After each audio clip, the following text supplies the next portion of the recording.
Well, welcome back. Glad to see all of you. Everybody, have their cup, is it?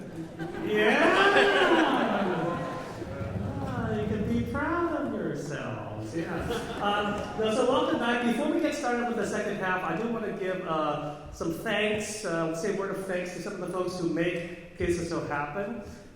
First, I'd like to recognize our board members. I don't know if there are any board members in the house right now. Anybody? Or they might be guarding the doors there. But let's give a handful of board members.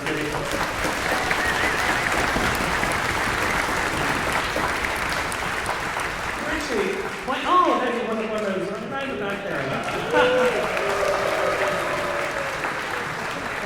She's representing the entirety of the board.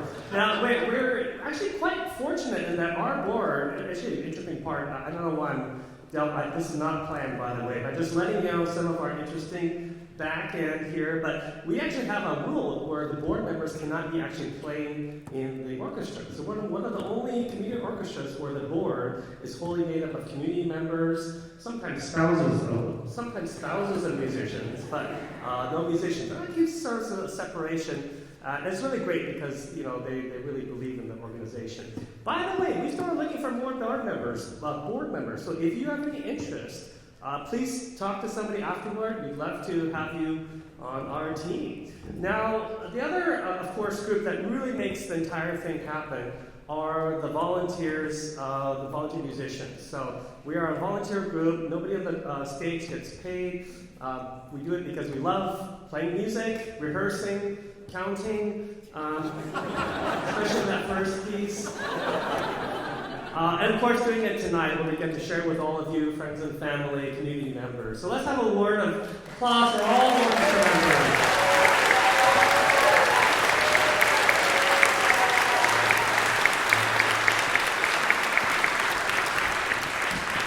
Now, I do want to say, if you bought season tickets, you're wondering, I kept you in suspense, what do you get if you get season tickets? Well, this summer, August 24th, we're actually doing our annual summer recital, which is basically for donors and season subscribers of next year.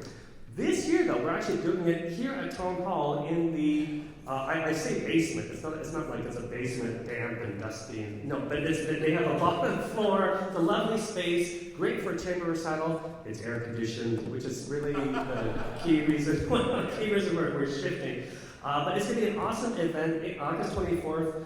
If you really are desperate and say, please, you can still buy season tickets after the concert, I suspect, if you track down one of those fearless board members. So we'd love to have you join us either as a patron, a donor, or a season subscriber. It's going to be a lot of fun. Basically, it's a bunch of chamber groups formed by the musicians of PSSO.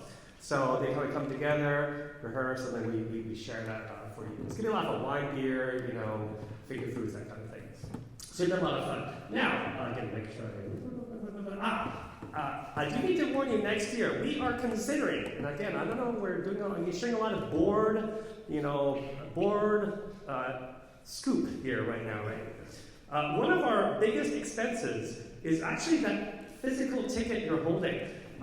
For how much you paid, you might be surprised to know that $1.60 is because you have that physical ticket. Of the ticket. Now that's fine if we had $50 tickets. Right? So, $1.60, but because we charge such little, that's a pretty big portion. So we are considering, I've been told by the board, it's one of the final decisions, we're considering going to virtual tickets. I want to take a poll. I want to take a poll. How many of you, by the clapping, I say most of you, how many of you are not happy with that? 1, 2, 3. I heard 2.5. 2.5. The sign is like, I don't want people to see my hand. I will make a personal ticket for the two of you. All right, for next year, all right? Because we'll probably save like $2,000 of our whole budget for the year, just by doing that. Okay, so, again, not finally decided, but I was like, hey, I can sort of use the power of the people to convince the board. Anyhow, that's good. So just prepare for that. There might be a change. You might not be rubber tickets anymore. Okay, great. So let's get into our next piece here. That's it. And I want to tell you, this is just a wonderful piece. We've never done this piece before, by the way, so I have no high school trauma with this piece. First time performance here for us. And in fact, first time for this composer, not only the piece. Now, it's in 5 movements, distinct movements, so unlike the first piece where you're quite confused, wait a minute, was that the end of the first movement? That's a long first movement, because everything flows from one to another. This one, we do stop in between each movement. So there's 5 distinct, oh no, there's one where it flows. So it's going to sound like 4 movements, but you'll hear it's a big bangy ending, you'll know when to clap, don't worry about that. The first movement is called Sunrise. And what you want to think about, the piece starts very quietly, and it really is like a sunrise, where it starts with a few small instruments and basically one big crescendo until the very last movement. I want you to be hearing that and thinking about this as if you're waking up and you haven't had your coffee yet, you're just trying to get going in the morning, and just have that kind of mood in mind as you hear that first movement. I listen to it and I just think, wow, that's just a perfect representation of my 5 a.m., which is typically when I have to wake up because I work for a silly East Coast company. My computer is about to restart. Oh!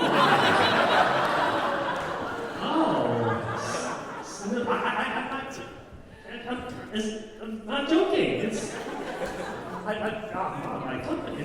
Why Saturday night?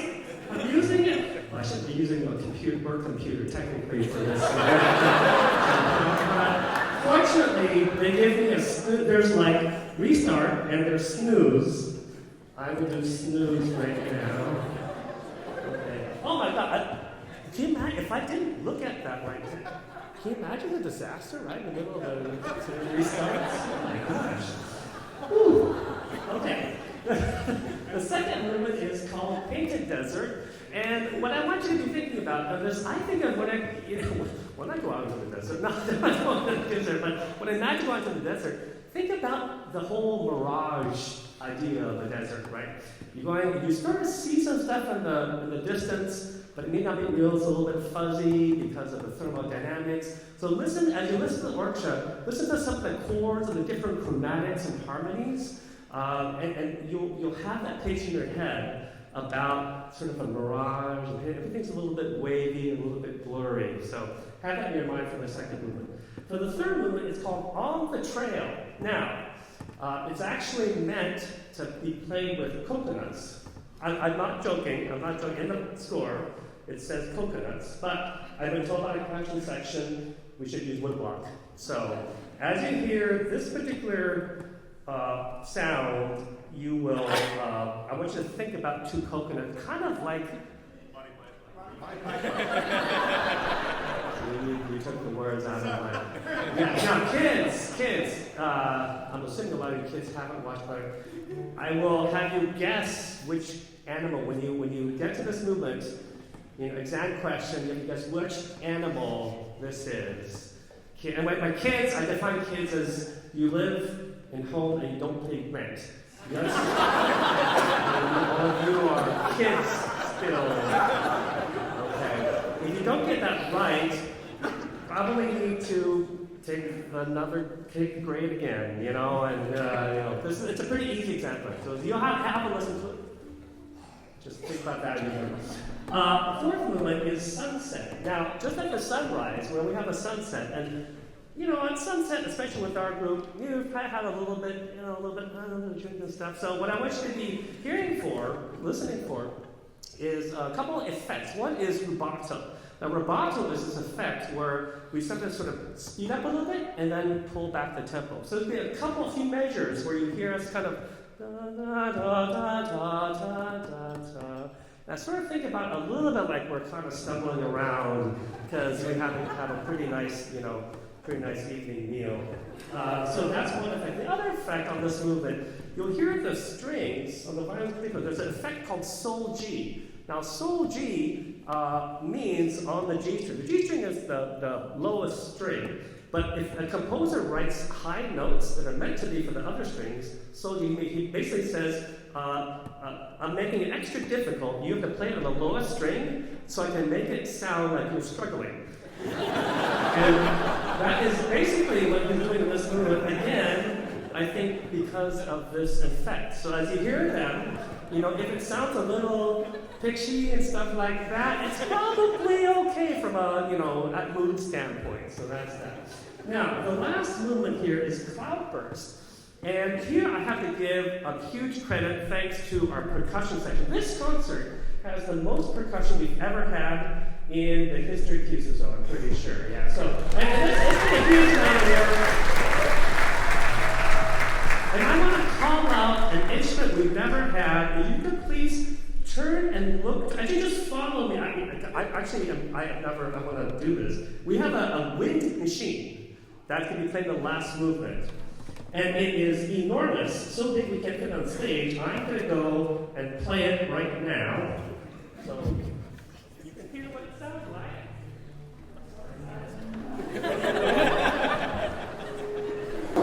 This is our wind machine. You see it? Okay. I feel like I'm on Wheel of Fortune right now. So I'm going to play it now so you can hear what it sounds like without the orchestra playing. Are you ready? Yeah. Then I will. It's actually a lot of work. So that's the wind machine, and